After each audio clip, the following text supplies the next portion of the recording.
Hello, my name is Nelarine Cornelius, and I'm Professor of Organisation Studies in the Centre for Research in Equality and Diversity in the School of Business and Management at Queen Mary.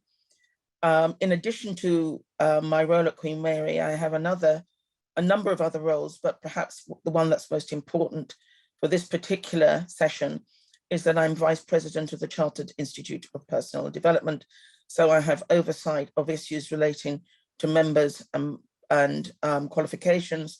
And I also sit on the CIPD board and have an interest in EDI issues permeating both what happens at headquarters, but also in qualifications and the profession map. Hello, I'm Morenike Ajayi, and I wear several hats. So my day-to-day job, I'm an accountant. I'm a director of corporate services for a community housing association. And I'm my second, and then I sit on London Youth. I'm the chair of audit and risk. So I'm a member of the board there. But I think the most important one, the reason why you've invited me here, is to do with my social enterprise called Career Nuggets. And it's a support hub for members of the Black community in the area of their career development. So we run various events, and we have a TV show to back up what we do. We've been running for about 5 years, and in the course of 5 years, we've individually worked with over 2,000 middle managers, working with them to get into managerial, senior manager roles and directorship. And we've just been empowering them and working with them in the area of their career development. Thank you.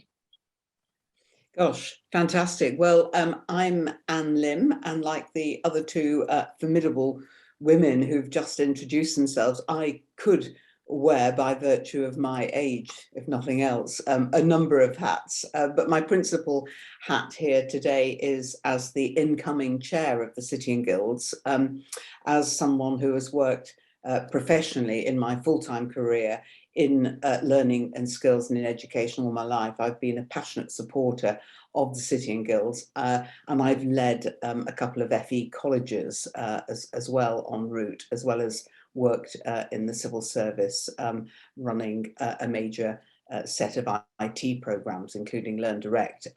But I'm particularly interested here today in the way in which we as City and Guilds, where we have an ED&I policy, equality has always been important to me, but the extension in terms of really an understanding of inclusion and diversity is vital.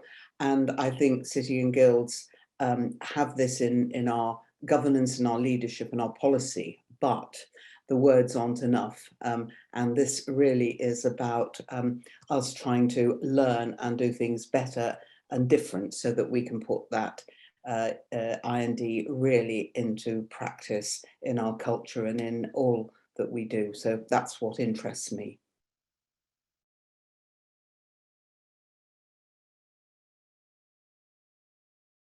Now, this is a really challenging question, and I want to give a little bit of background, if I may, in terms of the activities that I've been involved in. So I was involved in a large-scale project with the Chartered Management Institute and British Academy of Management, looking at FTSE 100 companies and the progression of people of colour in the management pipeline. And it was a pretty depressing read when we got to the end of it.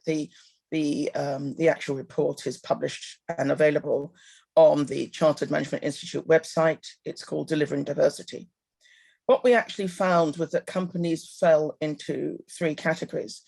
They are actually leading from the top, or they were kind of busy but not very effective, or not doing much at all. Most people fell into the not much at all, not doing much at all category.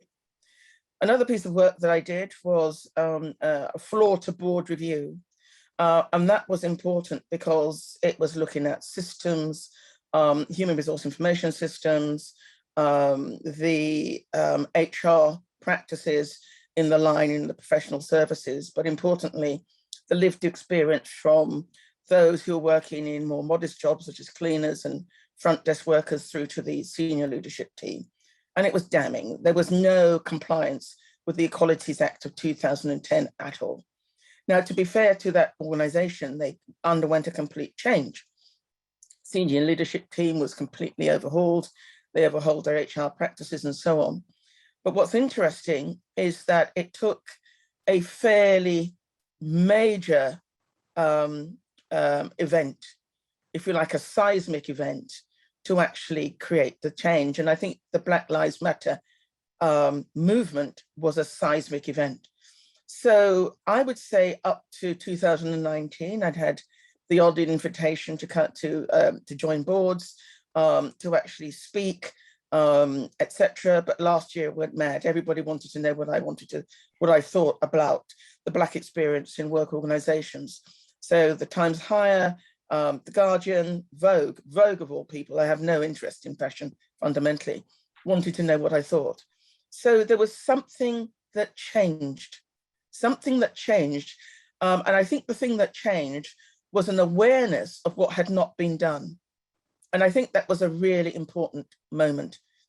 So when you get organizations like Lloyd's of London actually on their website, making clear that they have historical links to the slave trade, and that they were going to move forward by listening to their staff, by introducing changes, which would start in their C-suite, but would involve input from people at all levels of the organization, that is pretty root and branch change. So I think there is something that did change, but how do you sustain the change? Well, I think the change that came about with the Black Lives Matter protests were that people wanted to see not just the rhetoric of "we feel your pain." So the fashion industry, a lot of people were criticized for saying they stood full square behind Black Lives Matter, but their leadership team were all white. Their organizations were largely white. So there's integrity and purpose, and in a way which is tangible, is really what matters. People want to see that the decisions that are being made in the leadership team are based on evidence. There are really good examples of that have been done at Virgin Money and at Ernst & Young, for example. And so you really need to crunch the numbers. So your evidence base needs to be strong in order to make these decisions, but your understanding of the lived experience also has to be strong. And a number of organizations have gone towards reverse mentoring in order to get that better feel for what it is to be in that pipeline, but not progressing. So I think there's been a fundamental shift. People are now looking for integrity, credibility, and clear purpose on the part of organizations, but they're also looking for accountability. So they're not simply interested in virtue signaling and rhetoric. They're looking for hard evidence of change, and they're looking for inconsistencies in what people do. So I think there has been a shift in mindset, not just within organizations, but in the society as a whole. And we've seen far more calling out of poor practice than I think we would have before the Black Lives Matter protests. So things have changed, and I think we should be encouraging dissent, not what was normally done in organizations when people said that there were acts which were racist, which was to close them down. So I think there is momentum, and the momentum has to be changed by being willing to listen to bad news and doing the good things that are necessary for good leadership and good strategic change. And we're seeing more of that. And that, I think, is what needs to be maintained and sustained.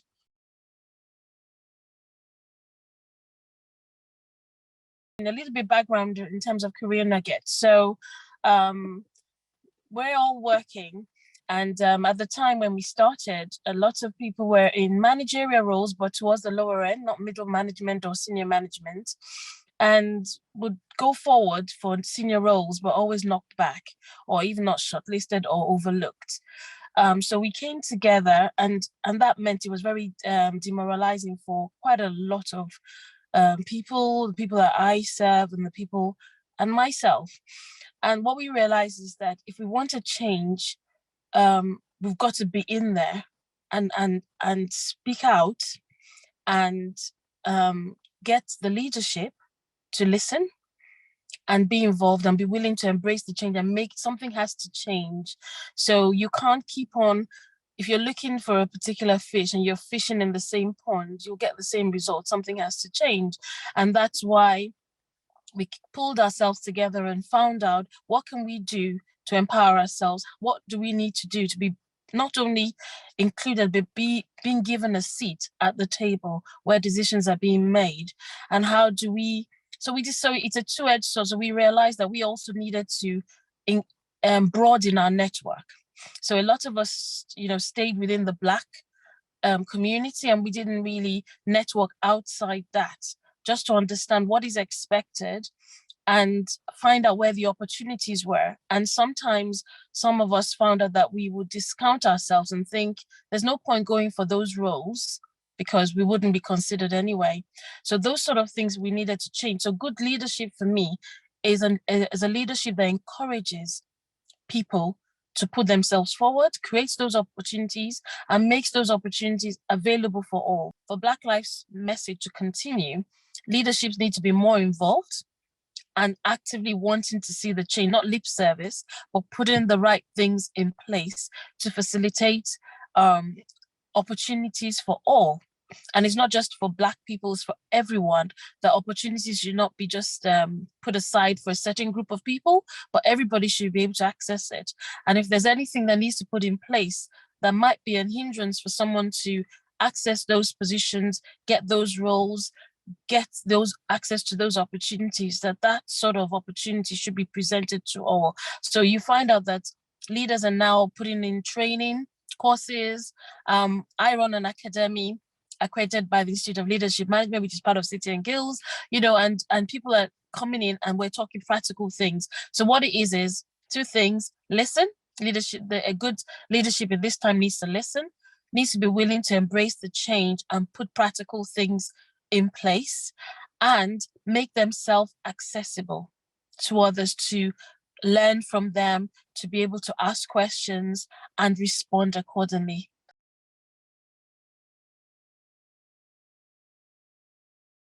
That seismic shift for people of colour also coincided with other significant global moments of change where we have woken up more widely and recognised.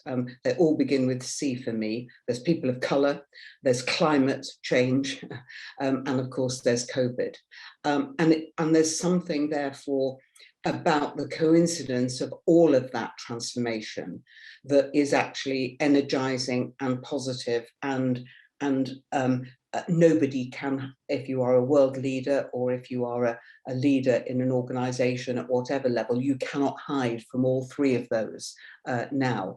And I think that does help the overall process of transformation.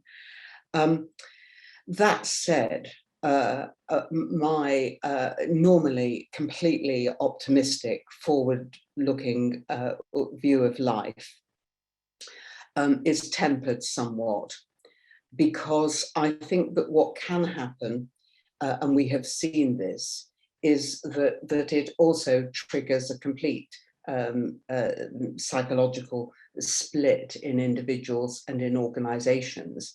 You either get denial of all of this change, total resistance, or indeed another way of not emotionally being able to deal with what we need to deal with. So I'm talking here about the kind of evidence of wokeness and the idea that anybody who might examine their history, as the example that was given at the beginning of, and look at why slavery could have been in any way tolerated or accepted, you can get a complete and utter ridiculous, in my view, ridiculous backlash to that. And we're going through a lot of those pains of transformation and change. So to your question about how to lead well through it, I don't think I can add any more to the very fine words that have been said about integrity and humanity, and then the examples of listening to the lived experience, and being held accountable to taking that into your being as a human being and into your organization. But it is also hard. It's also hard. And I think I'd end by saying that we have to have a lot more of these kinds of learnings and conversations, and we have to challenge, and we have to find ways of challenging, whereby in order to get our needs and points across to others, we can do that in such a way as doesn't invalidate the experience that they are having, even though in the case of somebody who is whose skin happens to be white, as mine is, I have absolutely no doubt that my just by being who I am, my experiences have at times unconsciously completely led to an invalidation of the experience of a person of colour. Well, this is very tricky, isn't it? Because I don't think there's any particular leadership style that is associated with progressing the changes that have taken place in the aftermath of Black Lives Matter. It's too soon. It's, you know, the timescales are too short. But I just wanted to build on a point that Anne raised, because I think it's quite important. This issue of wokeness. Now, the term woke originally came about in the aftermath of the Black Power movement and the critical race studies developments. And it's about understanding the antecedents of racism. That's what it really is. So the historical and social factors that have led to certain phenomena that we see in our society. So if we understand that many police forces in the southern states were originally slave catching gangs, it's a bit difficult to then deny that there is a legacy that may shape their attitude and behavior towards Black people. Now, very recently, my father, who's 93, spoke to my sister, and he said he knew his great-grandmother. Oh, she said, so my sister said, that's fantastic. Oh yeah, and she was born a slave in the Caribbean. So the idea that the history of Black people is unimportant, whereas the legacy of white people is deeply, deeply problematic. So if anybody says that sounds a bit woke, I will answer, well, what do you mean? Do you mean a kind of reactionary representation of the term woke, or the accurate one? Because I think there's a huge difference. And I think that leaders going forward have to really be careful to avoid this, this narrative of wokeness, which Anne rightly described as a kind of backlash, and just rise above it and understand there are certain people who don't want the bad news of yesteryear being brought to the fore, because that's unfortunate. That's the way it is. It's all out there on the internet anyway. So why deny it?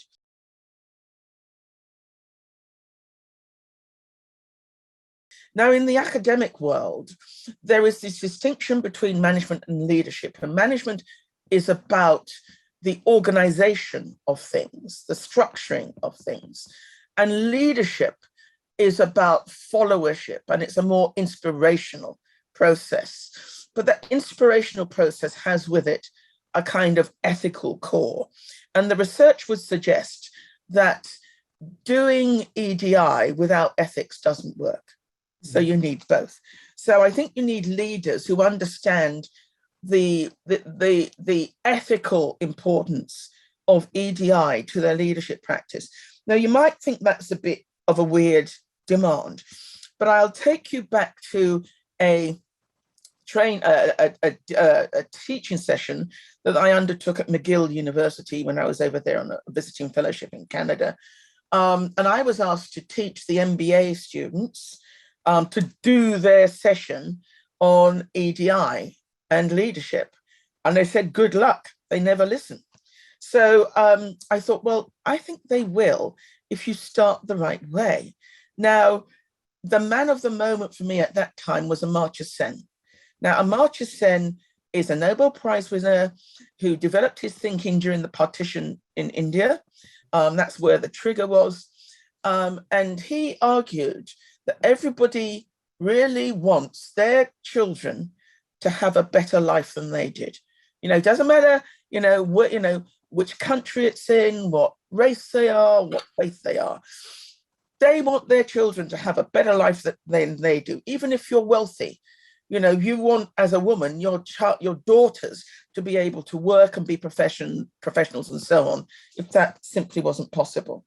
So he said, everybody wants well-being in the traditional sense, the historic classical sense of a life well lived.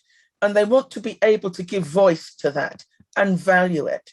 And good leadership in this sense, in the sense of this capabilities theory that he developed, was about enabling others to be the best they could be and to empower them to do that in ways that meant you were not just giving them stuff, but they were, if you like, turbocharged to be the best that they could be. They had the best education, best protections under law, best opportunities in the labor market, and so on.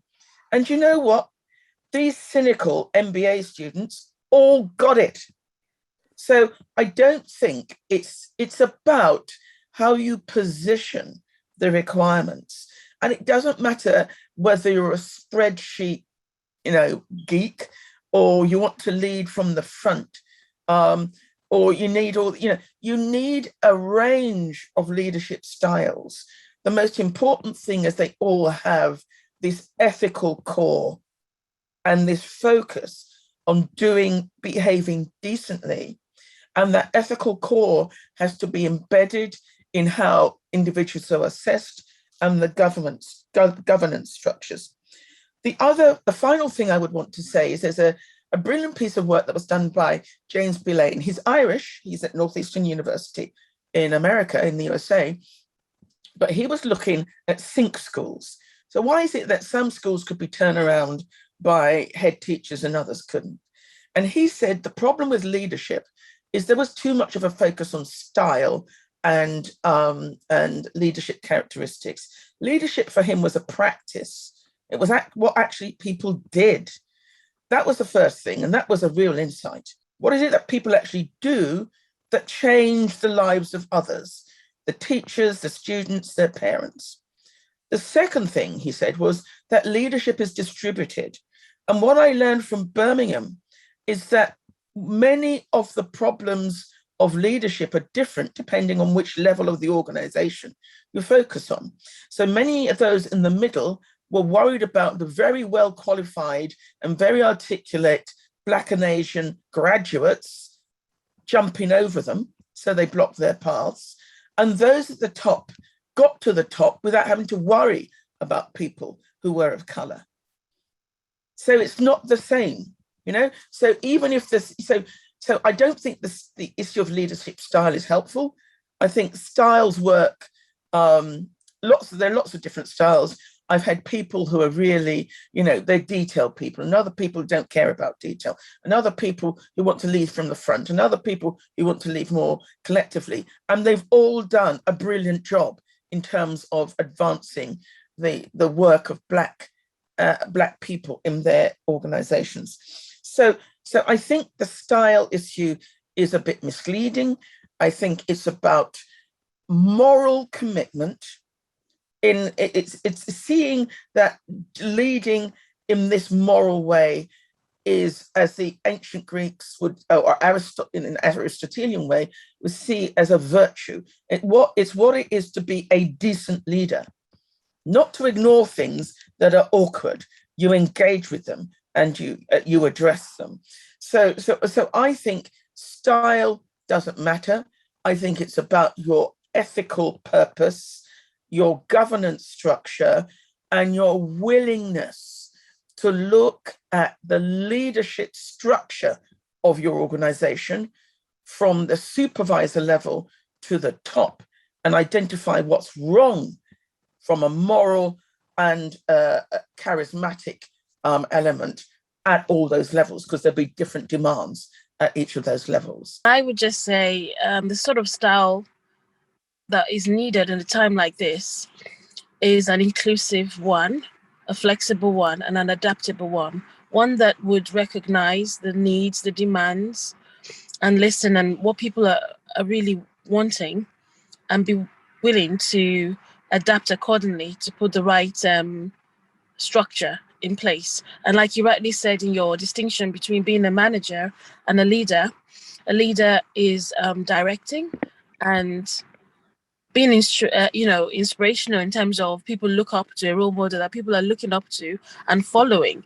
And I think that's also key in terms of being, I mean, we talk about styles, and a known style is transformational, and that sort of leader will make that change because they would not be satisfied with what's the status quo, what's currently happened. They'll make a change. So I think in terms of style, yes, one can't really box it up into any particular style, but it's going to be a combination of different styles, from being transformational to being a flexible leader, to being an inclusive leader, and also being a leader that is willing to inspire the rest of the organization and move them forward. Well, look, I just say here to, again, what both our speakers have said. I do think it is a quality, though, to be an ethical leader in the way that's been described. And I don't think there's enough of it about. I don't think that quality is manifest enough. And I don't think ethical, moral, decent leadership it is as prominent as it could be and should be. And I don't think it's given as much value. So I think a way forward from this is to try and value that more. And for us, if I might say it, at City and Guilds, to really challenge ourselves to do that. It's not just about having a set of values and having a social and moral purpose, which actually we do have as an organisation, but it is about testing that out in terms of every decision that is taken in every way in the organisation. It's not a question just of style. It's about a question, as Nelarine said, of what you fundamentally stand for and how you find a way of ensuring that all of you who are responsible want those same decent things, that life that you said, Amartya Sen quite rightly drew attention to. And actually, if in your organisation culturally you don't get that shared set of values around a board table, so I'm talking about governance leadership here, then you can't move forward.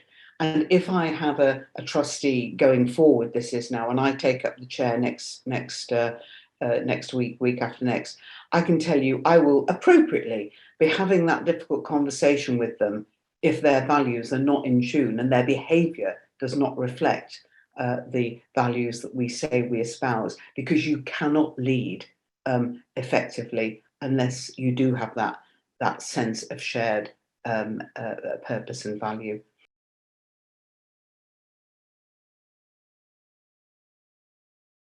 I would go back to the FT survey. And I think a lot of leaders those in the C-suite were confusing busyness with effectiveness. So there was no real engagement, but management of their corporate identity, essentially, is what we were seeing. So busyness, no. Effectiveness, yes. So in other words, I would suggest that organizations, those who lead in organizations, need to do less, but do the things that really matter. And they're going to make a difference to Black lives. I think there's been a lot of effort on things which give an organization a very warm glow, but don't actually accelerate the pace at which people of color progress in the progression pipeline, in the management pipeline. I think the other thing, which is a blind spot, is what I would call snake oil. So there was, I remember seeing many, many years ago, a talk given by the chief executive of GlaxoSmithKline, and he said, he was asked the question, would you use consultants to help you make your strategic decisions? And he actually said that I would see this as an act of cowardice on the part of my organizations. I have an executive team and their job is to make decisions. And I think so a blind spot, I think, amongst many leaders is assuming that they can get somebody in who's an HR specialist or an EDI specialist, and they have no clue whether they're doing a brilliant job or if they're offering snake oil, the snake oil solution.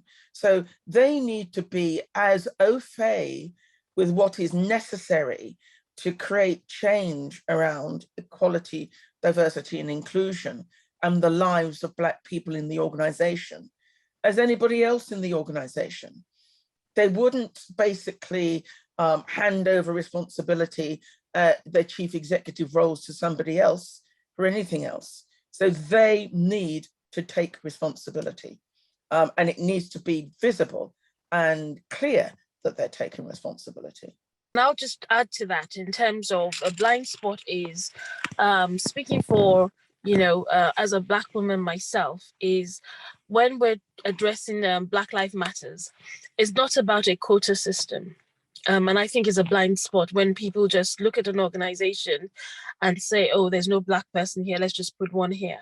Because as a Black person, I take pride in what I do, in what I bring to the table. And I want to be approached and dealt with on my merit, on what I've achieved, on what the belief they have in what I'll bring to the table.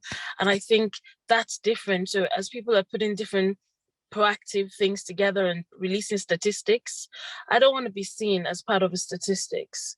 I just want to see that everybody is treated fairly, irrespective of the color of the skin. Opportunities are available for everyone. And that's how it should be. And whichever way I speak, whichever way I look, I should be given that right and that opportunity, just like anybody else, and treated merit. I shouldn't be given any preferential treatment because I'm Black and because there is an agenda to promote more Black in the workplace, but just give me that opportunity and treat me fairly. And I think that is a blind spot because there's something about a quota system and merit. And like the earlier point you said about people's value system and moral, and just making sure that one is true to one's values and one not just only says it, but one acts accordingly. I think it's very key. And like one message that I've been saying all through and through is about listening and acting accordingly. That is so important, not just having been fixated on an existing agenda and not being flexible enough to adapt it, to be able to move the organization forward. Can I just give a quick response to Morenike, because I think it's crucially important, and I want to put it in.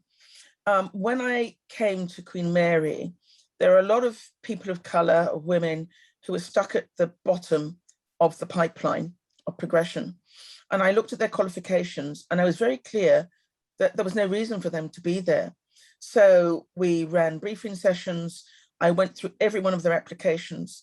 Normally we'd put 5 or 6 applications forward to the faculty. They would reject most of them. On this time, we put 28 applications forward and 24 were promoted. And that's the way it's continued. So in other words, I think merit, you have to be a bit careful with merit, because I think it's not so much about merit, because a lot of people who will use the language of merit, and what they actually mean is we want the opportunity to block people and advance the people we want to block. So we need to be careful about that. I think the key is opening up the pipeline and making it clear what the rules for progression are, formal and informal. And in many organizations, the rules for progression are informal and not made clear, particularly to people of color, because it's done through informal mentoring, it's done through special projects and so on. And what we've agreed at Queen Mary is that we are setting targets. We are setting targets for the number of people who are female and also the number of people of color who will be in certain positions in 5 years and 10 years time.